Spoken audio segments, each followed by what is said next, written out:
There are an alarming amount of age gap relationships in today's society where younger women are exchanging their sexual value, their youth, for access to a man's money, security, protection, so on and so forth. And these relationships are becoming more and more common.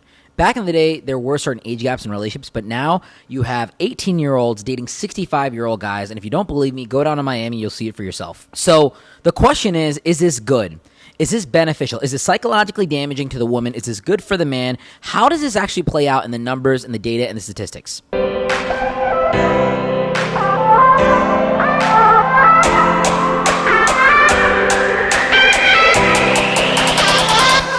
What is up, guys? Sumi here from ThoughtCast, and today I'm going to talk about this heated topic that a lot of people don't really hit on. And people think that this doesn't happen, but it's extremely common. And the big thing I'll say here is when it does happen, it's typically younger women dating older men. And there's two arguments to this whole situation. Number one, this is beneficial for women. Women mature at a faster rate than men. It's okay for women to date a man a little bit older, and a man can guide, mold her, build her, and grow her into the person that he needs for the relationship. He can be the leader, and she can kind of relax and just be a good wife to him. On the flip side, you have a very other argument where men are predatory. They're looking at young girls, and the same language I used before to guide and mold, they can guide and mold girls and effectively manipulate them. And they can cause them to not necessarily understand their value and see the world. And so there's a polarizing dynamic here where people are talking about the negative side of things, and they're right to a degree. And there's another dynamic where there's positivity in it, and they're also right to a degree. So this is not me trying to be very neutral here. I'm going to explain the pros and cons of age gap relationships and how they really work. So let's talk about the negatives first, okay? Let's get the bad out of the way. I don't know if you guys have watched The Godfather, but they always say, tell me the bad news first. So why are age gap relationships considered bad? Well, the first thing I could talk about is social media. There is a lot of pressure on social media for women to date guys that are way older than them. And you see it in TikTok, you see it on Instagram, you see it on Reels, where a guy will be like 50 years old, 60 years old, dating a girl that's in her early 20s. And there's a very superficial dynamic to this relationship. Obviously, the girl is not sexually attracted to this man. Obviously, she's not hell-bent on love with him. But these women are pressured to date these guys because they have power, they have security, they have influence. And these are viewed in two different ways. Number one, the girl is extorting value from this man. She's using him, she's playing him, he's a sugar daddy, and she doesn't really care about him. And on the flip side, this man is using this woman. What is typically happening in these relationships with these very large age gaps is that both of the people are using each other. The woman is engaging in this act, and she's giving up her youth, her precious sexuality. And number one, it's very psychologically damaging to her because she's losing the meaning of what a relationship is. And on the flip side, this man is engaging in some kind of access. He's losing his value in terms. And number two, the other side of it is a man is extracting value from this woman. He's basically using her for sexual purposes. He just wants arm candy, and he's, spending his resources, his hard-earned money, his legacy on a girl that doesn't really even care. It's dangerous for the man because he puts himself in a very vulnerable position if he decides to get married to her. She wants to divorce him. It could be very ugly for him. The first thing that we have to understand is the average age gap between marriages, successful marriages, I should say, is 3 years. So there's this idea that men should date women that are younger than them by 5 to 10 years, and there's this idea that women should date a guy that's 7 to 8 years older than them. This is something that I've also talked about, I encourage to a certain degree, but when it comes down to it, the average age gap between relationships is actually 3 years. So you don't have to go for a partner that's 10 plus years older. You don't have to go for someone that's 20 plus years older just because you want a little bit of security in your life. And the big thing that you'll find out is if you look at the data, the marriages that have larger age gaps have a higher rate of divorce, significantly higher rate of divorce. And it's an exponential curve if you look at the graphs. Now, these relationships in a regular suburb town are considered taboo. They're not encouraged, they're not pushed. But when you go to Dubai, when you go to LA, when you go to Miami, when you go to really high-end cities, there are a ton of these relationships, and there are a ton of women that date a guy that's 20 years older. The big problem I'll say, too, is that it's awkward for the family as well. When your mom is meeting a guy that is older than her, when your mom is meeting a guy that could have been her classmate, it's a little awkward, okay? It's not necessarily sane, it's not necessarily stable, and the lifestyle that you'll have with this older man is not the same lifestyle that you'll have with someone that's younger than you. You're experiencing your youth together, you're growing up together, and this old man is already ready for retirement. In addition to that, he may pass away a lot sooner, so you're going to be a widow at 60, at an early age. You're going to be a widow at an earlier age, like 50, 60, and at that time in your life, it's going to be really hard to find someone that's going to be good for you, and you're going to be miserable because you want a partner. At that age of 50 and 60, what you got to understand is you're going to want someone to open the door for you. You're going to want someone that will pay the bill for you. You're going to want someone that you can spend time with. So you're setting yourself up for failure in the future because, first and foremost, understand that men don't live as long as women. Average lifestyle for a man is 81, depending on the data set you're looking at. And for women, it's typically 3 to 4 years older than that. It's about 84 to 86. And for women, it's typically about 3 to 6 years older than that. It's about 84 to 86. So not only are you going to outlive your husband by default category, but especially when he's 10 to 20 years older, you're going to be left being alone, and that is going to be so painful when you're older. Now I want to talk about the guy. You're dating a girl that has not experienced life.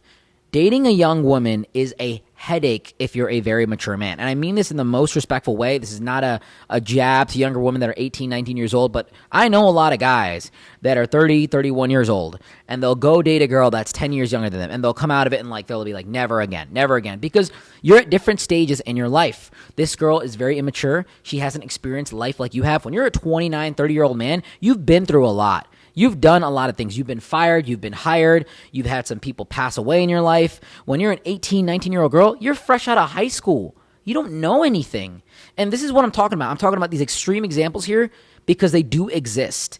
And when the extreme is becoming more common, that's when we have to really have conversations like this. The other thing I want to talk about is that these women typically have some level of trauma, whether they admit it or not, because they probably didn't have a good father in their life.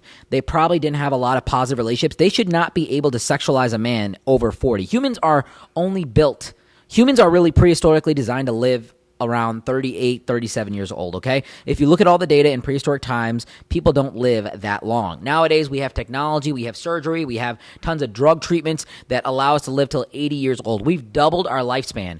But if you were to throw a human in the wild and tell him to survive and he had all the resources he needs to kind of just hunt and kill and do whatever he needs to do, without medical technology, he would live to 30 to 40 years old. And so we are not designed biologically to be attracted to men and women really over the age of 35 to 40. So when people say, so yes, there are things that people can do to keep themselves looking young and keep themselves looking more like a 35-year-old, keep themselves looking more like a 40-year-old. But a naturally aging 50, 60-year-old is not desirable to a young woman. So there's something wrong here when this young girl is getting down and dirty with a guy that's 50 years old. There's something that's being exchanged. There's something that's traumatic in her head, and that is not correct. It's not good for you.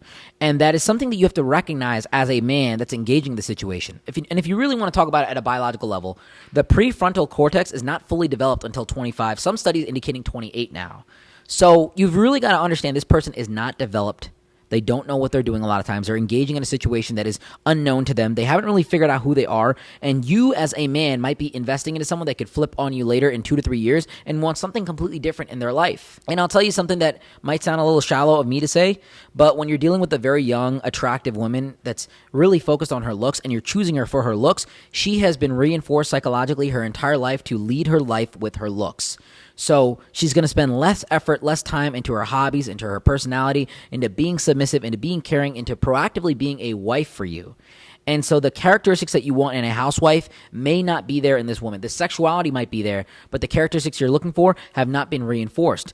Because a lot of times the doors that have been opened for her in her life, the opportunities that she has, have been given to her by the way that she looks. So intrinsically, she pours more of that energy into the way that she looks. Not every girl that's young and beautiful is superficial and full of ego, but I'll tell you a lot of them are, and I will stand on this claim. Just understand that this could be your daughter.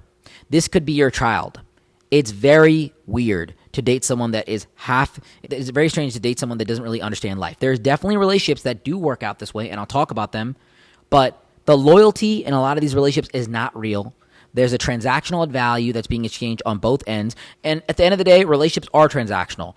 But there's some level of organic, intimate connection that keeps it together, that kind of smothers over it and makes it emotional. And that's where relationships become really good, when there's some level of organic relationship. Now, but when you're talking about age gaps of 10 to 20 years, a lot of times it's straight up prostitution. And I hate to be vulgar about it, but that's really what it is. It is a better way to engage in that system, and it's sexual access for financial gain. Now, I want to switch gears here and talk about the benefits of these kinds of relationships, because there are definitely those that exist out there that are very beneficial, but they are far and few. First and foremost, there's not many relationships that exist like this. They're becoming more and more common at a dramatic rate, but they're still pretty rare. But there are very few that succeed in this kind of setup.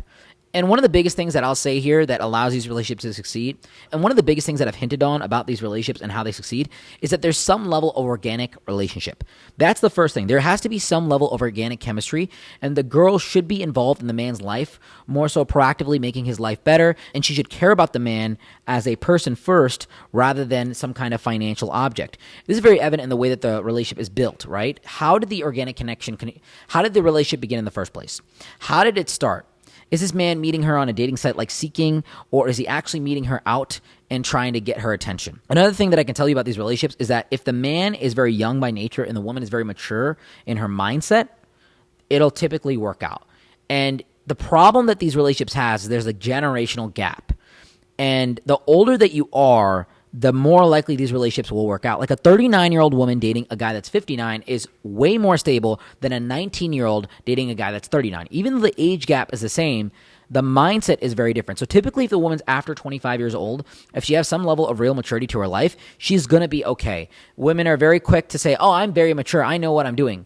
You've got to catch yourself. You've got to hold yourself back. The mature person does not say they're mature. The mature person says that they're always learning and they're trying to get better. And on the flip side, the man has to be very youthful by nature. He has to look at things and be more empathetic and understanding, because the woman is going to do things that doesn't really make sense to him because this guy is about 10, 20 years older, whatever age gap that you want.